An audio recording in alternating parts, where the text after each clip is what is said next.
এখনো পর্যন্ত মৃতের সংখ্যা রয়েছে, বাড়ার আশঙ্কাও থাকছে। এরই মধ্যে বাংলায় 2 জনের মৃত্যু হয়েছে, আরো 2 জন নিখোঁজ রয়েছে। এ সম্পর্কে কি জানতে পারছি আমরা, পরিবার সূত্রে কি জানতে পারছি, সবটাই জানবো। দেবব্রত আমাদের সঙ্গে রয়েছেন, আমাদের প্রতিনিধি। দেবব্রত, দেখো, প্রথমে যেটা বলে রাখি যে এ রাজ্যে যে 2 জনের মৃত্যু হয়েছে তার মধ্যে কিন্তু একজন পশ্চিম মেদিনীপুর জেলার শালবনী থানা এলাকার উর্মিলা ভূঁইয়া, তার বাড়ি, এবং গত সোমবার তিনি এখান থেকে রওনা দিয়েছিলেন। গতকালকে কিন্তু তার বাড়ির লোকজন জানতে পেরেছেন যে তার মৃত্যু হয়েছে। এই যে গত কুম্ভ মেলাতে যে ধরনের ঘটনা ঘটছে তার ফলে তার মৃত্যু হয়েছে বলে জানতে পেরেছে। মৃতদেহ ইতিমধ্যেই রওনা দিয়েছে মেদিনীপুরের উদ্দেশ্যে, কিন্তু মৃতদেহ ঠিক কখন পৌঁছাবে এখনো কিন্তু জানা নেই। ইতিমধ্যে প্রশাসনিক লোকজন তারা কিন্তু উর্মিলা ভূঁইয়ার বাড়িতে এসেছেন, এবং যেটা সব থেকে একটা বিষয় প্রশ্ন উঠছে যে ওখান থেকে যে আনন্যাচারাল ডেথ হয়েছে তার ফলে তার যে পোস্টমর্টম রিপোর্ট বা পোস্টমর্টম কিন্তু মৃতদেহ করা হয়নি। সেজন্য কিন্তু এখানকার জেলা প্রশাসনের পক্ষ থেকে ইতিমধ্যেই জানিয়ে দেওয়া হয়েছে, এবং তার পরিবারের লোকজনও জানাচ্ছেন যে মৃতদেহ মেদিনীপুরে তার বাড়িতে এসে পৌঁছালেই কিন্তু মৃতদেহ মেদিনীপুর মেডিকেল কলেজ হাসপাতালের মর্গে নিয়ে যাওয়া হবে, এবং সেখানে মৃতদেহের ময়না তদন্ত হবে।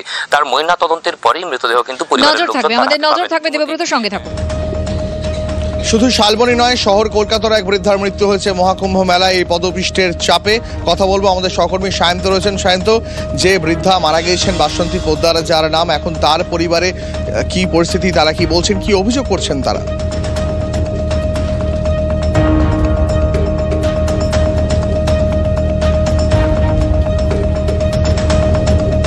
সায়ন্ত, শোনা যাচ্ছে? একদম দীপ, তুমি শান্ত, আরো একবার তোমার কাছে জানতে চাইবো যে বৃদ্ধা মারা গিয়েছেন তার পরিবার, তারা অভিযোগটা কি করছেন, কি অভিযোগ তাদের? দেখো, ইতিমধ্যেই বাসন্তী পোদ্দারের পরিবারের সঙ্গে কথা বলা হয়েছে। তাদের মূলত যেটা অভিযোগ যে তাদের বাড়ির যিনি মারা গিয়েছেন তার দেহ পেতে এবং দেহের ময়না তদন্ত করতে গিয়ে একাধিক জটিলতার মুখে পড়তে হয়েছে তাদেরকে। এমনকি তারা যেভাবে বিপর্যস্ত, সেই বিপর্যস্ত অবস্থা থাকা সত্ত্বেও তাদেরকে কোনো রকম সহযোগিতা প্রশাসনের তরফে পাওয়া যায়নি।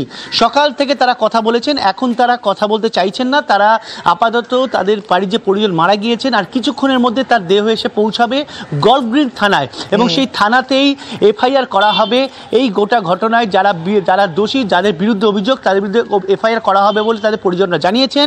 মূলত একটা বিষয় উঠে আসছে যে বাসন্তী পোদ্দার তিনি যখন এই ঘটনার পর তিনি পদপিষ্ট হয়ে যান, তারপর যে ধরনের পরিষেবা দরকার ছিল, যে ধরনের চিকিৎসা পরিষেবা দরকার ছিল, বা মারা যাওয়ার পর তার যে ছেলে সুরজিতের সঙ্গে তৃণমূল কংগ্রেসের নেতারা যেন এই সুরটা বেঁধে দিয়েছেন, শুধুমাত্র মন্ত্রী অরূপ বিশ্বাস, কখনো তৃণমূল সাংসদ পার্থ ভৌমিক, তারা অভিযোগ করছেন যে কুম্ভ মেলায় যেখানে বহু মানুষের সমাগম হবে, যোগী সরকার আগে থেকেই জানতো, সেখানে কেন পর্যাপ্ত ব্যবস্থা রাখা হয়নি। শোনাবো মন্ত্রী অরূপ বিশ্বাস, তিনি কি বলেছেন।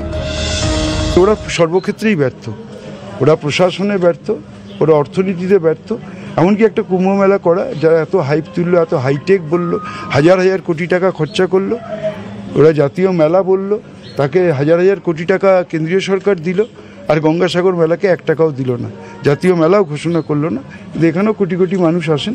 আমরা সবাই মিলে চেষ্টা করেন, আমাদের মুখ্যমন্ত্রী সারাক্ষণ মনিটরিং করেন, পুলিশ প্রশাসন কেউ ঘুমোন না, সারা রাত জেগে আমরা পুণ্যার্থীরা যাতে সুষ্ঠুভাবে তারা আসতে পারেন, পুজো দিতে পারেন, স্নান করতে পারেন, তার ব্যবস্থা আমরা করি।